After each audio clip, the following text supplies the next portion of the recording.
यद्यपि UNESCO world heritage में खजुराहो का अपना एक अलग महत्व है।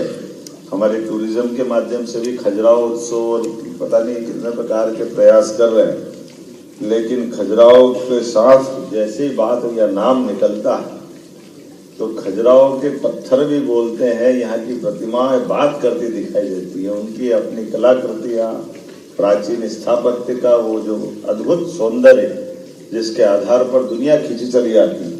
मैं अपनी ओर से बधाई देना चाहता हूँ। हमारे यहाँ उम्मीद करेंगे कि जिस प्रकार से ये होटल के लिए मेहनत की गई, एक बार जोरदार अभिनंदन करें। जहाँ से देखो वहाँ से एक अलग प्रकार का नज़ारा दिखाई देता है। ऐसी अद्भुत कलाकृति और इतना हमारा ये एक तरह से मुकुटमणि की तरह दिखाई दे रहा मध्य प्रदेश का गौरवशाली उस अतीत के पृष्ठ को जो 350 साल पहले यहाँ हिंदू बादशाह जो जिनके काल में बनाया गया है चंदेलों के उस बुंदेलों की दौर में, यद्यपि छत्रसाल जी की ये राजधानी भी रही है। छत्ता तेरे राज में धक धक धरती होए, जित जित घोड़ा मुंह करे तित तित फत्ते होए। वाह क्या जोरदार।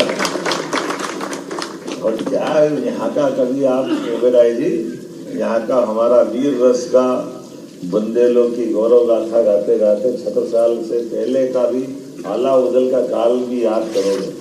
अलाउद्दीन की रचनाओं के आधार पर अद्भुत यहाँ वीर रस की कविताएं और उसके ग्रंथों की बहुत अच्छी परंपरा भी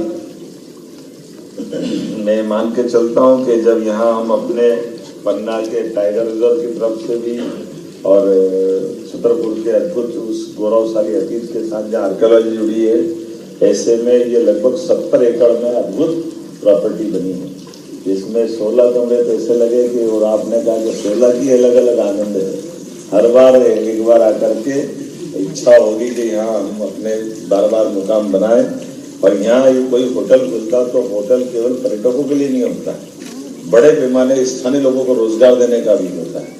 60 से 70% लोगों को यहाँ रोजगार मिलेगा जो यहाँ काम भी करेंगे। और साथ ही साथ कई प्रकार की सब्जियां, दूध, फल, सभी प्रकार की चीज़ों से एक अपनी व्यवसाय की एक नई दुनिया चालू होगी। मेरी अपनी ओर से पर्यटन की इस नई उपलब्धि की पर्यटन विकास निगम को, मंडल को, बोर्ड को, सबको बधाई। सरकार के नाते से हम सब आनंदित हैं।